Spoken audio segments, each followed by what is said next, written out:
Today I'm gonna be teaching you guys about a very a nice skill online, a digital talent, not online but like digital talent that you can learn just by watching this one single video. It's called image manipulation. And no, you're not gonna learn it by watching a single video because holy shit, man, what do you expect? But image manipulation, it's basically when you take a photo and like just edit it to the way that you want it to look like. Basically, that's image manipulation.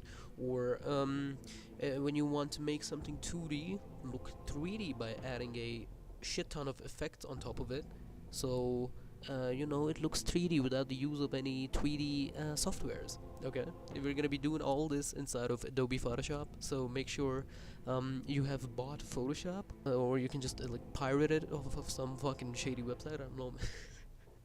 That's on you. But yeah. Anyway, let me just show you guys how this shit works. So right now as you can see, we have a beautiful background right here, and we have a circle, a very nice looking circly circle. So what we're gonna do with the circle is basically we want it to look like a sphere, but right now, as of now, it looks just like a white circle. Uh, so how do we do that exactly? It's by adding shadows. Yes, shadows is the way. Okay, so now this whole video is gonna be about shadows. Okay, it's gonna be a very quick one. But what you can do is basically, what I've done is add a adjustment layer. I mean, not an adjustment layer, a fucking color fill. Okay, and I've painted a ball. So now I'm gonna select my color fill, and by pressing this little button right here, you can add an exposure adjustment layer. Clip it down to your ball by pressing this little button.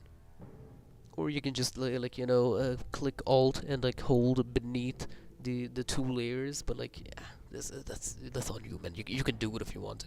Anyway, then we're gonna tone it down by a lot, making it look pitch black, basically. Just like tone it all the way down. Now press Control I. You're gonna flip it. You're gonna invert the image, and by selecting the white paintbrush, okay, as you can see, like my brush is completely white. You can swap them by pressing X. You're gonna paint behind the ball, just like this. Now a quick little reminder: if you can't, if your brush just paints too hard, you can turn down the flow by a little bit, but not a little bit, by a lot actually. If you can turn down the flow down to like 10, maybe 10, 14. That's a good number, and then you'll be able to paint however you want.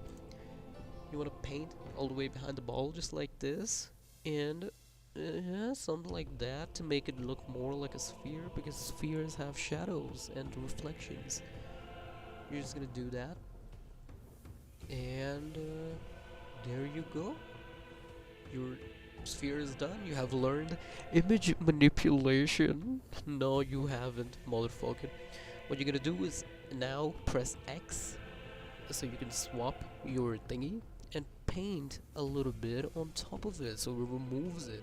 So black removes it, white adds. That's how simple it is. Okay, it's a very nice key shortcut X. I like it a lot. And now remove the paint from this side, since the light in my scene it's coming from that side. Okay, I'm gonna remove some of the shadows that I've added. Just like so. Look, it looks a little bit better. It still looks shit. So now what we're gonna do is just play around with it a little bit more, okay, till like it's to your liking, till you feel like it looks realistic, basically.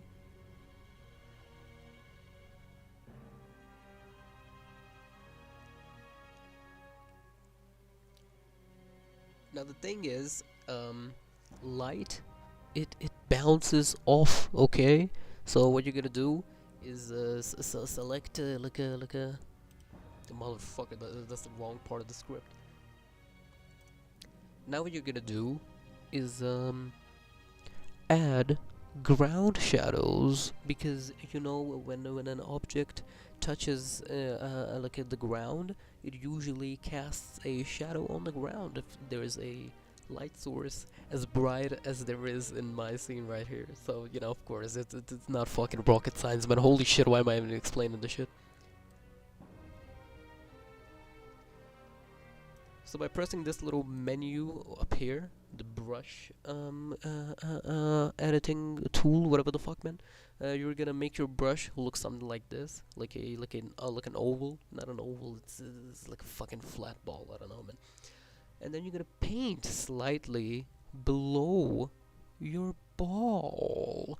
Now, one thing I forgot to show in the video, how you're gonna do it is basically adding an exposure adjustment layer to your background and flipping it and adjusting it down all the way so you can add shadows, the same thing you did with the ball basically. Holy shit, why am I explaining this?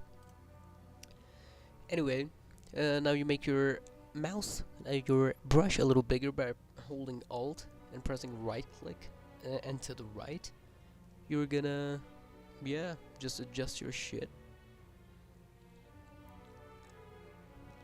And there you go. Do you see the before and after difference? Let me show you. Okay. There you go. That's how it was before, and now it looks like a whole lot better. It makes a lot more sense. And also, by the way, make sure that you know your ball, when it's touching the ground, anything that's touching the ground, it should be like super dark around the area that's actually touching the ground, because you know, like it's touching it. There's no light there.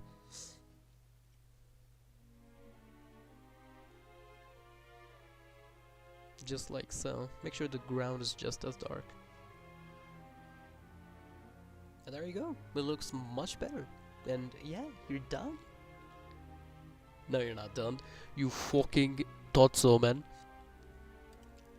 Now, once you've changed it to a sphere, you're gonna select the exposure adjustment layer of your ball, okay? And you're gonna hold, and not hold, what the fuck? You're gonna select the black paintbrush, okay? You're gonna press X, that's how it works.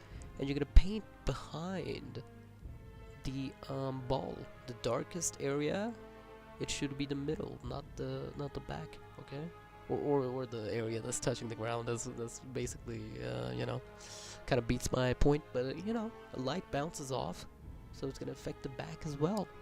So basically, learning image manipulation, it's more about learning about real life things instead of image manipulation. Yeah. Anyway, so yeah, now once you've done this, it's pretty much done. You can just go ahead and merge all these layers by you know, selecting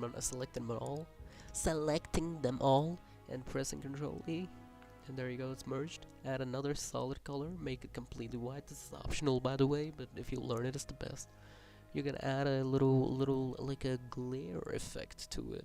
As you can see, it looks like it's glowing because of how you know, like bright it is. Yes. And make sure you clean up a little bit on the side, okay? Make it look realistic. And there you go. Once you've done that, you can just go ahead and add a I don't know, like a blur gallery thingy, and go ahead and add a camera raw effect, and after that you'll be able to hang it right next to the Mona Lisa and no one will fucking notice. Anyway, I was just kidding. You're not gonna be able to do that just yet. There's still a lot more to learn, okay? Oh shit. So in this video we learned about shadows inside of Photoshop, how to make your shit look realistic using shadows. Yes. Next time we're gonna make a video about highlights, okay, and how they make things look even more realistic. In this one we didn't have to use any. That's literally why I chose like a ball, man. So we don't have to, like, you know, use highlights, because I wanted to make a separate video about it. But in the next video I'll be teaching you about that as well. And next time we're not gonna be making a ball. we're gonna be making something, okay, something exciting, so you can be a little more proud of yourself after you've done what you've done, okay. Yes. And that's about it. If you weren't able to, like, follow up with the video, I'm very sorry, but you can just, like, always give it a rewatch. Maybe you'll learn something. I don't know. But yes, for now, that's it. Goodbye.